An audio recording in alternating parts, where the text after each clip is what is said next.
ఆడబిడ్డల జోలికొస్తే ఊరుకునేది లేదని హెచ్చరించారు సీఎం చంద్రబాబు.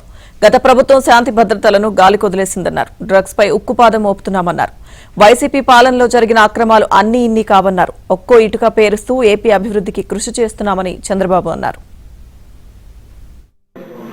నా మీద చాలా దారుణంగా కుటుంబ సభ్యుల్ని అవమానపరిచే విధంగా మాట్లాడితే నా జీవితంలో ప్రాణానికి కూడా భయపడలేదు. కానీ ఆ సమయంలో ఒక బాధ ఆవేదన కలిగింది. అలాంటి వేధింపులకు కూడా గురయ్యాను. కడకు జైలు కూడా పంపించే పరిస్థితి వచ్చారు. కానీ ఆ దిశ నేను ఏ తప్పు చేయలేదు, ఏ తప్పు చేయను. అనుక్షణం ప్రజల కోసం పనిచేస్తా. పోలవరం ఒక గేమ్ చేంజర్. పోలవరం పూర్తయి నదుల అనుసంధానం చేయగలిగితే ఈ రాష్ట్రం నెంబర్ 1 రాష్ట్రం అవుతుంది. పనులకు శ్రీకారం చుడుతున్నాం. ఈ రోజు కూడా ఎక్స్పర్ట్స్ కమిటీ కొన్ని సూచనలు ఇచ్చింది. అవి కూడా తీసుకుంటాం.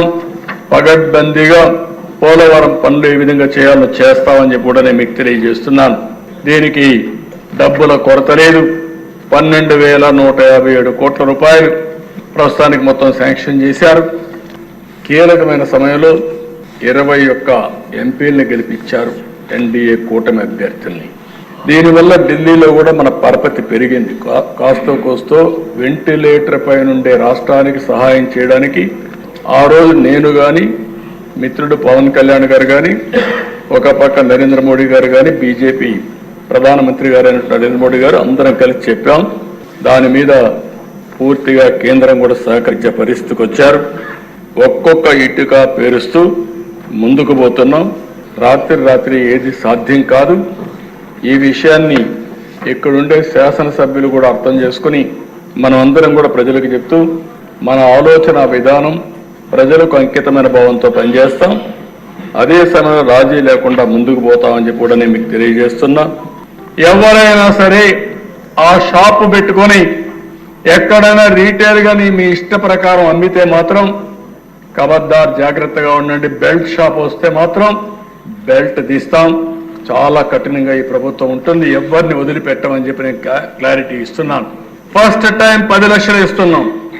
రెండోసారి ఇంకా ఏమాత్రం నిర్మోహమాటంగా ఆ షాపుని క్యాన్సిల్ చేస్తామని చెప్పి కూడా నేను మీకు తెలియజేస్తున్నా. ఇక్కడుండే ఎమ్మెల్యేలందరినీ కోరుతున్నాను, ఎన్డీఏ ఎమ్మెల్యేస్ అందరినీ, మనందరం కలిసి మన నియోజకవర్గంలో బెల్ట్ షాపులు లేకుండా మన వాళ్ళు ఎవరిని తప్పు చేసేవాడిని ఎక్కడ సహకరించకుండా తన విభేదాలు లేకుండా ప్రక్షాళన చేసే బాధ్యత మీరు తీసుకోండి. తద్వారా మీకు మంచి పేరు వస్తుంది, ఎన్డీఏకి మంచి పేరు వస్తుంది. అది చేయాల్సిందిగా ఎమ్మెల్యేస్ అందరినీ కోరుతున్నా. గంజాయి విపరీతంగా రావడం, డ్రగ్స్ రావడం, లా అండ్ ఆర్డర్ పతనావస్థకి వెళ్ళిపోయింది. ఈ సందర్భంగా ఇక్కడుండే మెంబర్స్ అందరినీ ఒకటే కోరుతున్నా, ఎక్కడ పోయినా లా అండ్ ఆర్డర్ గురించి మీరు మాట్లాడాలి. ఆడబిడ్డల అత్యాచారం చాలా నీచం, చాలా బాధేస్తుంది. నేను ఒకే మాట చెప్తున్నాను, మర్యాదగా చెప్పాం, పదే చెప్పాం.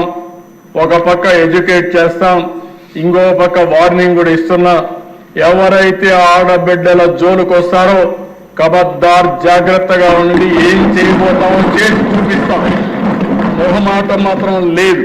ప్రతి సంవత్సరం 3 ఉచిత గ్యాస్ సిలిండర్లు ఇచ్చే బాధ్యత ఈ ప్రభుత్వం తీసుకుంటున్నామని చెప్పి కూడా నేను మీకు తెలియజేస్తున్నాను.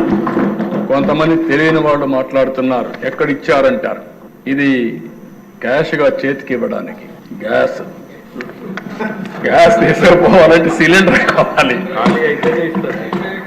అంటే ఎవరైనా సరే గ్యాస్ సిలిండర్ ఇంట్లో ఉంటే అయిపోతానే బుక్ చేసుకుంటారు.